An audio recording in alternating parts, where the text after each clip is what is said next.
दिलीप साहब मेरे साथ फोन लाइन पर हैं। नमस्कार दिलीप, कहाँ से बोल रहे हो आप? मेरे पास अपना मैं नवसारी से बात कर रहा हूँ, गुजरात से। गुजरात से, ओके सर, बताइए किस स्टॉक पे आपने खरीदारी कर रखी है? हाँ, मेरे पास अपना कोचिन शिपयार्ड के शेयर है 25। ओके, मेरी बाइंग प्राइस है 1722। 1722। जरा आवाज बढ़ाइएगा दिलीप साहब की। पीसीआर 1722 मुनाफे में है सर आप? जी सर, जी मैम। बहुत बढ़िया, कॉन्ग्रेचुलेशंस। लेकिन अब और कितना रुकना है मुनाफा बढ़ाने के लिए? 2 से 3 साल मैम। 2 से 3 साल का समय और देना चाहते हैं।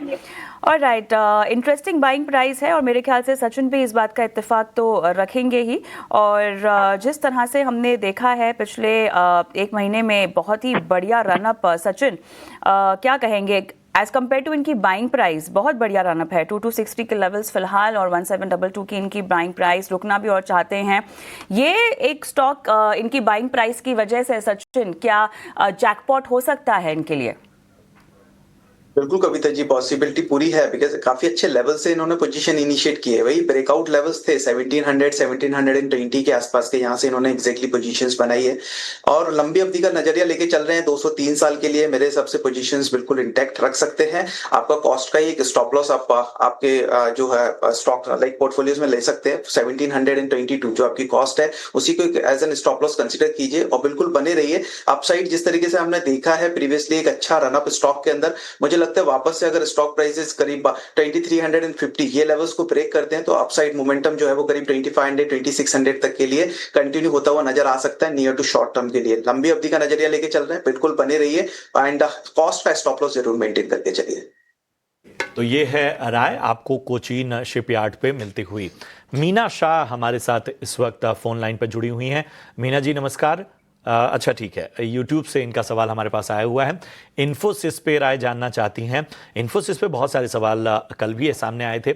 इनकी जो क्वांटिटी है वो 60 है, 1890 की इन्होंने ख़रीदारी की हुई है और फिलहाल काफ़ी ऊपरी स्तरों की बाइंग है, नुकसान यहाँ पर झेल रहे हैं। लेकिन आईटी में अगर हम देखें ख़ास तौर पे और इन्फोसिस को देखें तो आज हम देख रहे हैं कि ख़रीदारी जो है वो लौटती हुई नज़र आ रही है। 1% की तेज़ी यहाँ पर देखने को मिल रही है। और हालांकि आईटी में एक लीडरशिप लेने वाली जो बात थी वो हाल फिलहाल जो है वो आईटी ने गंवाई है। जाहिर है उसके बहुत बड़े रीज़न ग्लोबल उथल पुथल रही है।